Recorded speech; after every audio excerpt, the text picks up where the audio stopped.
1 এ দৈর্ঘ্যের বাহু সম্পন্ন একটি সুষম ষড়ভুজের যে কোনো 4 কোণে 4টি প্লাস কিউ আধান রাখা হলো। ওই 4টি কোণ ঠিক মতো পছন্দ করে ষড়ভুজের কেন্দ্রে সর্বাধিক কত তড়িৎ ক্ষেত্র পাওয়া যেতে পারে। ষড়ভুজ অঙ্কন করব। এটা কি একটা সুষম ষড়ভুজ, মানে যার প্রত্যেকটি বাহুর দৈর্ঘ্য সমান হবে। বার করতে হবে যে ষড়ভুজের কেন্দ্রে ম্যাক্সিমাম মানে সর্বাধিক তড়িৎ ক্ষেত্র কত হবে। এর 4 কোণে আমরা 4টে প্লাস কিউ আধান রাখবো। এবার প্লাস কিউ আধানটা যখন আমরা রাখবো, সেটা আমাদের লক্ষ্য রাখতে হবে যে 4টে কোণে যেমন আধানগুলোর ফলে যে তড়িৎ ক্ষেত্রটা পাবো সেটা পরস্পর ক্যান্সেল আউট না হয়ে যায়। কারণ যদি ক্যান্সেল আউট হয়ে যায় তাহলে সর্বনিম্ন পাবো, সেক্ষেত্রে 0 হতে পারে। যেমন এখানে একটা, এখানে একটা, এখানে একটা আর এখানে একটা যদি চার্জ নিই আমরা, তাহলে এটার জন্য যে তড়িৎ ক্ষেত্র হবে আর এটার জন্য আর এটার আর এটার, এগুলো পরস্পর ক্যান্সেল আউট হয়ে যাবে। কারণ এটার জন্য তড়িৎ ক্ষেত্রটা হবে এই সাইডে আর এটার জন্য হবে তার অপোজিট সাইডে। আর যেহেতু দুটোই প্লাস কিউ আধান তাই পরস্পর ক্যান্সেল আউট হয়ে যাবে, দুটো এই দুটোর মধ্যে সেম হবে। তাই এরকম ভাবে চার্জটা চুজ করলে সেটা হবে না। আমাদের কি করতে হবে, যাতে সর্বাধিক হয় তার জন্য এখানে একটা আর এখানে একটা প্লাস কিউ চার্জ রাখতে হবে। তারপরে কি হবে না,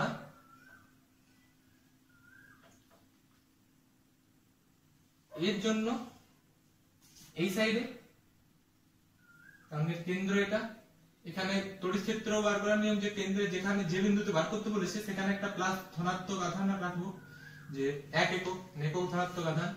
সেটার ফলে তড়িৎ ক্ষেত্র যেটা বার হবে E equals to 1/4 pi epsilon naught q by r square। এটা একটা আর এটার জন্য আরেকটা।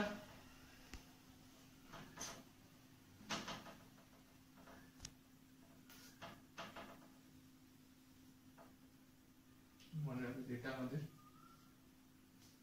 আর এটার জন্য একটা,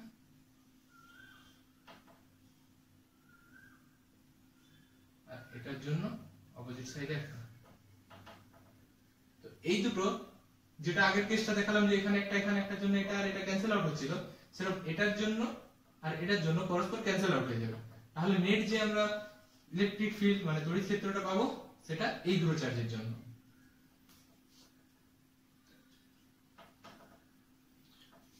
তো এই ফর্মুলাতে আমরা পুট করব। তো ফার্স্ট এটার জন্য মনে করলাম এখানে E1 আর এটা E2, যেহেতু দুটোই একই চার্জ তার জন্য E1 equals to E2 equals to 1/4 pi epsilon naught q by, এর সুষম ষড়ভুজ তাই a বাহু বিশিষ্ট। সুষম ষড়ভুজের ক্ষেত্রে কি হয় না, এর যে কোণগুলো হয় সেগুলো 60 ডিগ্রি। তার মানে এটার ভেতরে যেটা আছে সেটাও একটা সমভুজ, সমবাহু ত্রিভুজ। তো সমবাহু ত্রিভুজের জন্য এটা a, এটাও a, এটাও a, সেম, এগুলো সেম। তো এখানে এটার জন্য যেটা বার করব ডিসটেন্সটা a, q by a square, আর এটার জন্য সেম a স্কয়ার। এই যে 60 ডিগ্রি কোণগুলো বললাম এগুলো প্রত্যেকটির জন্য সেম, তাই প্রত্যেকটির ক্ষেত্রে এই এক একটা a বার, ঠিক আছে। এবার এটার জন্য E1, এটার জন্য E2, এটার যে লব্ধি বল মানে লব্ধি তড়িৎ ক্ষেত্র সেটা এর মাঝ বরাবর হবে। এটা ধরবো আমি E ধরবো। এবার এটা 60, এটা 60, এটাও 60, তাহলে 60টা হাফ হাফ ভাগ করলে এটা 30 ডিগ্রি, এটা 30 ডিগ্রি। এবার আমরা জানি যে উপাংশ বিভাজন যদি করা হয় E1 আর E2 এর, তাহলে এগুলো এটার সাপেক্ষে এটা উপাংশ বিভাজন মানে এটা একটা 90 ডিগ্রি করে নেব, মানে এটার সাথে এটা মনে করলাম 90 ডিগ্রি। তাহলে এটা E1 এর জন্য E1 cos থিটা আর এটা E1 sin theta. Same E2 টার জন্য এই সাইডে এটা প্লাস করে E2 cos থিটা আর এটা E2 sin থিটা। যেহেতু E1 আর E2 পরস্পর সমান তাই এই দুটো বিপরীতমুখী হওয়ার জন্য আর সমান হওয়ার জন্য পরস্পর ক্যান্সেল আউট হয়ে যাবে। তো যেটা আমাদের লব্ধি তড়িৎ ক্ষেত্রে থাকবে সেটা এটা থাকবে। তাহলে E সমান E1 cos থিটা আর E1 = 2 এর জন্য 2E1 cos থিটা লিখতে পারি। 2E1 এই ভ্যালুটা 1/457 q/2 আর cos থিটা, থিটা এখানে আমরা জানি যে cos 30 ডিগ্রি, তো cos 30 এর মান হচ্ছে √3/2। তাহলে आंसर হবে √3q 4πε0। এটা আমাদের final answer. Question number 2, m ভরের একটি প্রোটন একটি সুষম চৌম্বক ক্ষেত্রের মধ্যে v বেগে t সময়ে একটি বৃত্তাকার পথ অতিক্রম করে। প্রোটনটির বেগ যদি √2v করা হয় তবে ওই পথ অতিক্রম করতে তার কত সময় লাগবে? কি বলছে, একটা প্রোটন একটা বৃত্তাকার পথে গতিশীল, এর বেগটা v। তাহলে বেগটা যদি v হয় তাহলে আমরা কি পেতে পারি যে এটার একটা সাইক্লোট্রনের মতো হচ্ছে। তো সাইক্লোট্রনের ক্ষেত্রে আমি পাবো টাইম পিরিয়ড মানে t যেটা, সেটা হচ্ছে এই বৃত্তাকার পথটি ধরলাম আমি r ব্যাসার্ধ, তাহলে t সমান 2πr। সময়টা কত লাগবে, যেটার পরিধি মানে মোট অতিক্রান্ত দূরত্ব বাই তার বেগ v, এটা হলো t। এবার আমরা জানি যে Fm চৌম্বক ক্ষেত্রের ক্ষেত্রে চৌম্বক বল যেটা সেটা হচ্ছে qvb, আর একটা ফোর্স যেটা অভিকেন্দ্র বল সেটা, এটা যেহেতু বৃত্তাকার পথে ঘুরছে তার জন্য অভিকেন্দ্র বল যেটা সেটা হচ্ছে mv²r। এই দুটো থেকে আমরা পাই যে qvb = mv²r। এখান থেকে আমি যদি r বের করে নিই, r সমান হবে এখানে একটা v কেটে যাবে, তাহলে mv/qb। তাহলে r এর জায়গায় আমি এই ভ্যালুটা যদি পুট করে দিই 2π/v ইনটু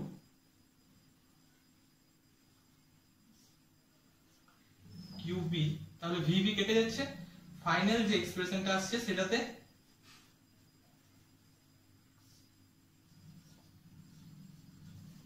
গতিবেগের কোনো টার্মই থাকছে না, ভি থাকছে না। তো তাহলে এটা গতিবেগের উপর নির্ভর করবে না, তার জন্য এটা যেটা আগে ছিল সেটাই থেকে যাবে, মানে উত্তরটা হবে টি।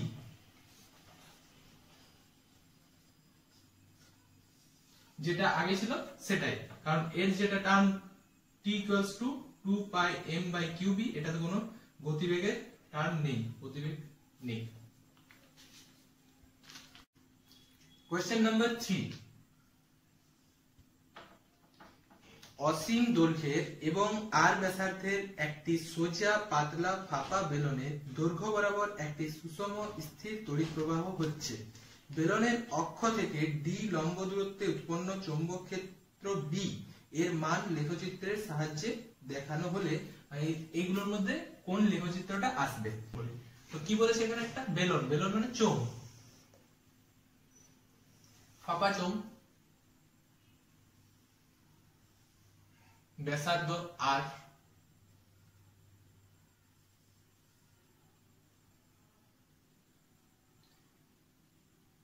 এটা এর অক্ষ। তো এটাতে তড়িৎ কোণ দিয়ে প্রবাহ হয় এটাতে, যেহেতু এটা ফাঁপা চোঙ তাই মাঝ বরাবর তো কোনো তড়িৎ প্রবাহ হবে না। এবার অক্ষ থেকে লম্ব মানে এটা ডি এর দিক, আর এই সাইজ এখান থেকে এই যে ডিসটেন্স সেটা হচ্ছে আমার ব্যাসার্ধ আর। এবার এটার সাথে আমাদের লেখচিত্রটা অঙ্কন করতে হবে। তো আমরা অ্যাম্পিয়ারের পরিক্রমণ সূত্র থেকে জানি B ডট dl সমান ক্লোজ ইন্টিগ্রেশন এটা মিউ নট I, আর এই যেটা dl সেটা হচ্ছে এর পরিধিটা মানে 2 পাই r।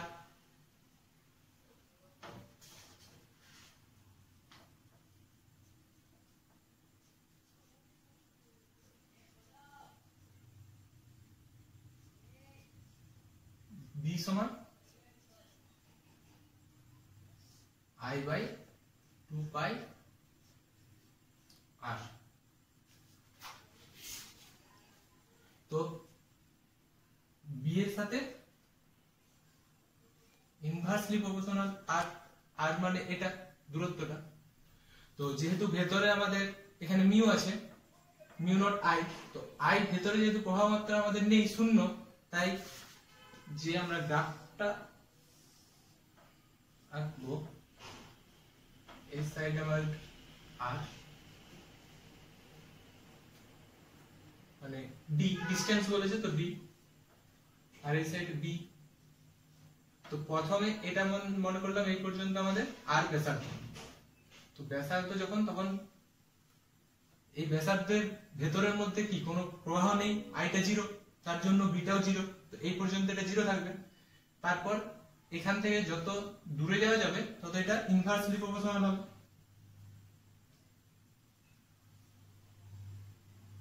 এটা হবে অ্যান্সার।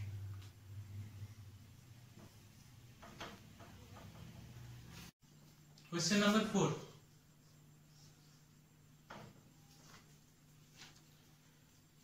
পরিবাহী তার দিয়ে তৈরি আর ব্যাসার্ধের একটি বৃত্তাকার লুপকে অভ্যন্তরীণ রোধবিহীন একটি বিভব উৎসের সঙ্গে যুক্ত করা হলে লুপটির কেন্দ্রে বি চৌম্বক ক্ষেত্র সৃষ্টি হয়।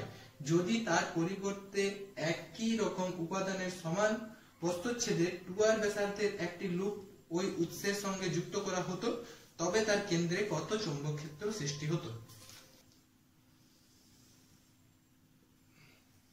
এটা একটা বৃত্তাকার লুপ, এর সাথে একটা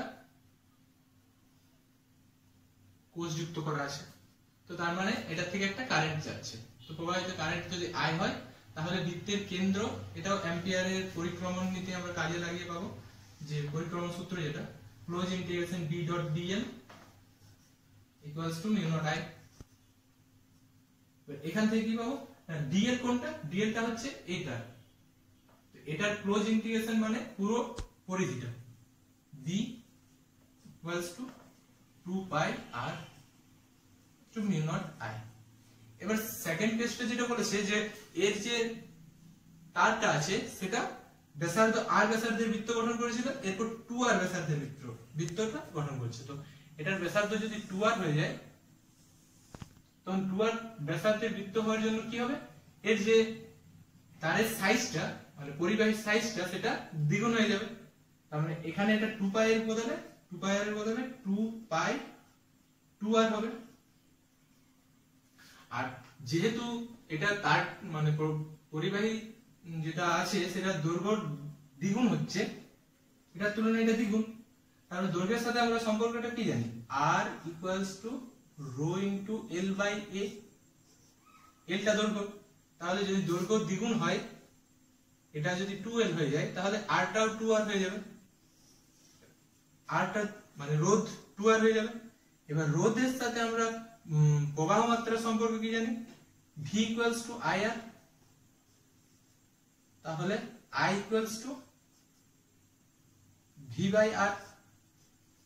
r টা যদি 2r হয়ে যায় তাহলে এটা হাফ হয়ে যাবে, r টা যদি 2r হয়ে যায় তাহলে এটা হাফ হয়ে যাবে। তাহলে ফার্স্ট কি হলো আমার, এখানে আমার বিটা বার করতে বলেছে, তো ফার্স্ট কেসে আমার বিটা ছিল v equals to mu naught I by 2 pi r। Second কেসে বিটা কি হবে, b ইকুয়ালস টু হবে আমার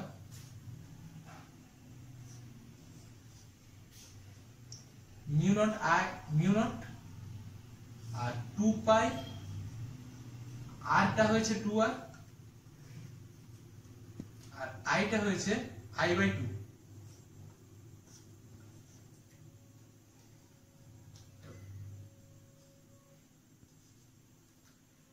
তাহলে b1 ইনটু এখানে একটা 2 এখানে একটা 2 মানে 1/4 মানে আমার এলো যে b/4 ফার্স্ট কেসে b থাকে তাহলে সেকেন্ড কেসে b/4 হবে। কোশ্চেন নাম্বার 5, একটি বিন্দু আধান -q কে q আধানে আহিত r ব্যাসার্ধের একটি বলয়ের অক্ষ বরাবর a বিন্দু থেকে b বিন্দুতে নিয়ে যাওয়া হলো। a বিন্দুটি বলয়ের কেন্দ্র থেকে 4/3r দূরত্বে অবস্থিত ও b বিন্দুটি উল্টো দিকে 3/4r দূরত্বে অবস্থিত। এই ক্রিয়ায় কৃত কার্যের পরিমাণ কি বলেছে যে একটা বলয় এর অক্ষ বরাবর, এই বলয়টা কি আছে q চার্জে আহিত আছে, q আধানে আহিত, এর অক্ষ বরাবর এই বরাবর এটার ব্যাসার্ধ দেওয়া আছে r।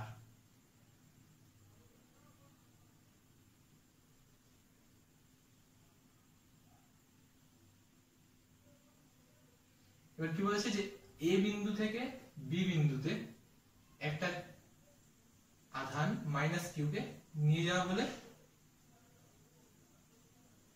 সেটা দ্বারা কৃত কার্য, মানে সেটার জন্য কত কৃত কার্য করতে হবে, কার্যটা কত হবে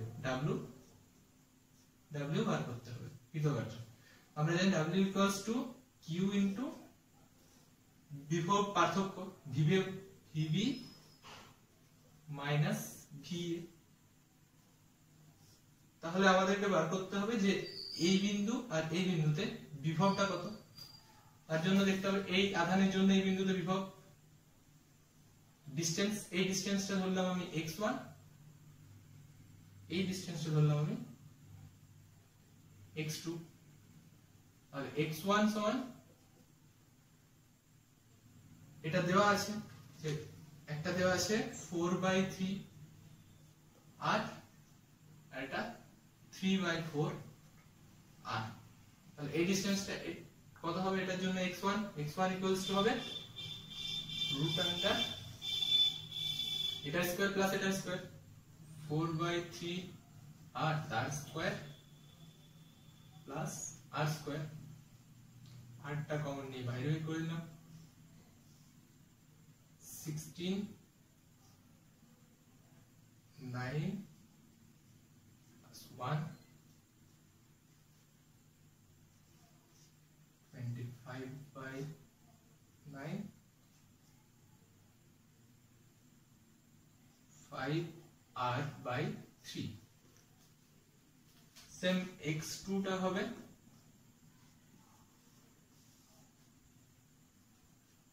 3/4r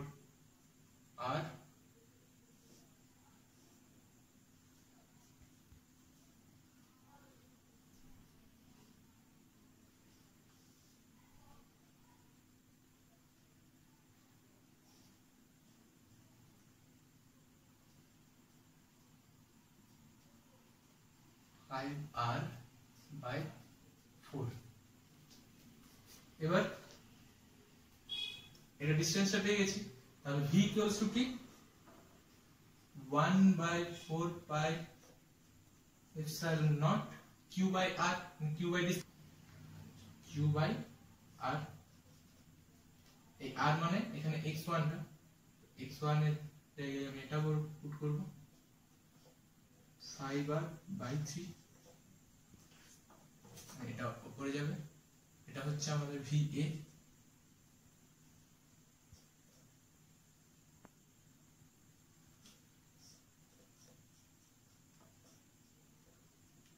by epsilon naught into 3q by 5r আর ভিবিটা হবে 1/4 pi epsilon not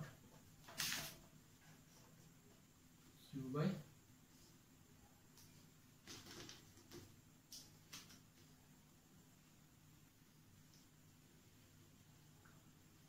5r/4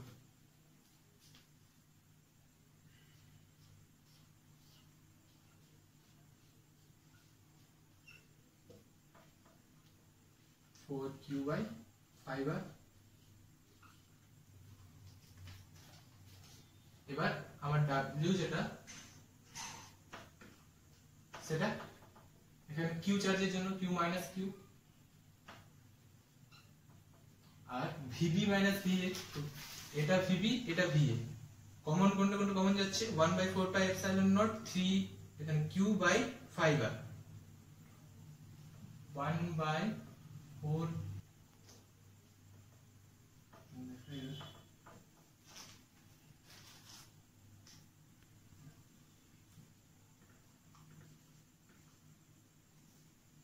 equals to minus 1/4 pi epsilon naught q square by 5। এটা হচ্ছে आंसर।